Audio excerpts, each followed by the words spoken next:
नमस्कार बंधुरा सबाई केमन आছেন आशा करी सबाई भालो थाकबेन। तो प्रत्येक दिन आमी शेफ श्रावणी डेली व्लग चैनेलेर থেকে সবাইকে মুড়ি ভাজার ভিডিও শেয়ার করি। আজকে কিন্তু চুনো মাছের ঝাল শেয়ার করছি। আপনারা প্রথম থেকে পুরো ভিডিওটা শেষ পর্যন্ত দেখতে থাকুন।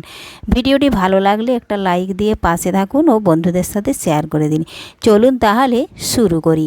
তো সবার প্রথমে দেখুন চুনো মাছ আমি আগে থেকেই কিন্তু লবণ হলুদ মাখিয়ে নিয়েছি, ধুয়ে পরিষ্কার করে। এই দেখুন, আর চুনো মাছের গুণাগুণ সম্পর্কে আপনারা তো কম বেশি সকলেই জেনে থাকবেন। এই মাছটা কিন্তু খাওয়া খুবই ভালো। বড় মাছ দেখতে বড় হতে পারে, কিন্তু বড় মাছের কোনো স্বাদ নেই। এই দেখুন বন্ধুরা, আমি আগে থেকে কড়াই তেল গরম করে রেখেছিলাম, তেলের মধ্যে দিয়ে দিলাম। আমি এখানে সরষের তেল দিয়েছি, আপনারা পারলে সাদা তেলও দিতে পারেন। তো দেখুন বন্ধুরা, এইভাবে একটু পাতলা পাতলা বিছিয়ে চুনো মাছগুলো আমি একটু ভালোভাবে ভেজে নেব। এই দেখুন, আর আমি কিন্তু এই রান্নাটা করছি সম্পূর্ণ কাঠের আঁচে, মাটির উনুনে। আপনারা গ্যাসেও করতে পারেন, কারণ গ্যাসে রান্না তাড়াতাড়ি হয় কিন্তু গ্যাসে রান্নার কোনো স্বাদ হয় না। আর মাটির উনুনে কাঠের আঁচে রান্নার কিন্তু স্বাদই আলাদা। কিন্তু এখন আর্থিক দিক থেকে মানুষের অনেক উন্নত, এই জন্য আর কাঠে রান্নাই করে না বলতে গেলে, সবাই গ্যাসেই রান্না করে। তো আমাদের বাড়িতে এখনও কাঠে মাঝে মধ্যে হয়ে থাকে, কারণ আমাদের মুড়ি ভাজা আছে বাড়িতে, এই জন্য মাটির উনুন রাখতেই হয়। দেখুন, আমি এক পাশ মাছগুলো ভাজা হয়ে যাওয়ার পরে আমি কিন্তু মাছটা উল্টে নিয়েছি। উল্টে নিয়ে দেখুন এইভাবে ঝুরি ঝুরি করে নিয়েছি। ভালোভাবে দুপাশে লাল লাল করে ভেজে একটা অন্য বাটিতে তুলে নেব। তো তার আগে দেখুন আরও একবার এইভাবে বিছিয়ে দিলাম। দু একটা মাছ সাদা দেখা যাচ্ছে। আর যদি কোনো বন্ধু নতুন হয়ে থাকেন, চ্যানেলটি সাবস্ক্রাইব করে বেল আইকন ওলে সেট করে দিন সবার প্রথমে এই নতুন নতুন রেসিপি পেতে।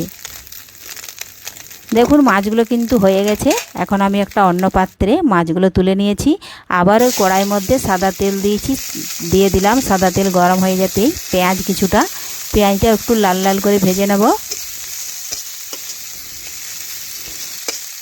তো বন্ধুরা, আগে তো এই চুনো মাছ মাঠে কিংবা ধান জমিতে বিলে অনেক সময় পাওয়া যেত।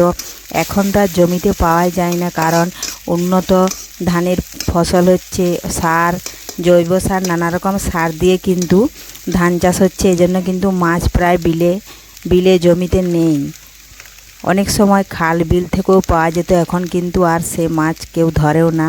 তো দেখুন পেঁয়াজটা লাল লাল করে ভাজা হয়ে যাওয়ার পর আমি দিয়ে দিলাম পরিমাণ মতো হলুদ গুঁড়ো, আর দেব আমি পরিমাণ মতো লাল লঙ্কার গুঁড়ো। এখন আমি দিয়ে দিচ্ছি বেটে রাখা সর্ষে ও জিরে বাটা। একটু নাড়াচাড়া করে মিশিয়ে নিলাম হলুদ ও লঙ্কা গুঁড়োর সাথে। এখন দিয়ে দেব আমি স্বাদ মতো একটু লবণ, দেব একটু বাটিটা ধুয়ে জল। এখন ভালোভাবে একটু কষে নেব। খুব বেশি কষতে যাব না, কারণ সর্ষে ও জিরে বাটা বেশি কষে নিলে কিন্তু তেতো হয়ে যায়। এজন্য একটু নাড়াচাড়া করে ভেজে নিচ্ছি। খুবই সহজ চুনো মাছের ঝাল বানানো। এই পদ্ধতিতে আপনারা একবার দেখলে যে কেউ বাড়িতে বানিয়ে নিতে পারবেন।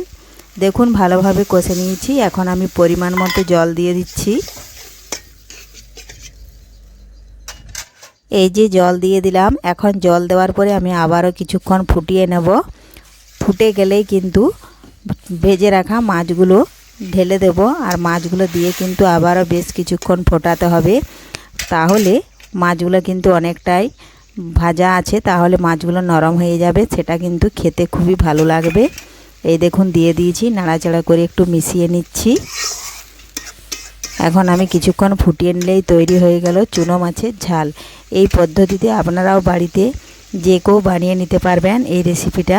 আর আজকের এই রেসিপি আপনাদের ভালো লেগে থাকলে লাইক শেয়ার কমেন্ট করতে অবশ্যই ভুলবেন না বন্ধুরা। এই দেখুন এটা এখন হয়ে গেছে, নামিয়ে নেব। ধন্যবাদ। ফিরে আসছি আবারও পরের ভিডিওতে। এটা এখন গরম গরম ভাতের সাথে যে কেউ খেতে পারবেন।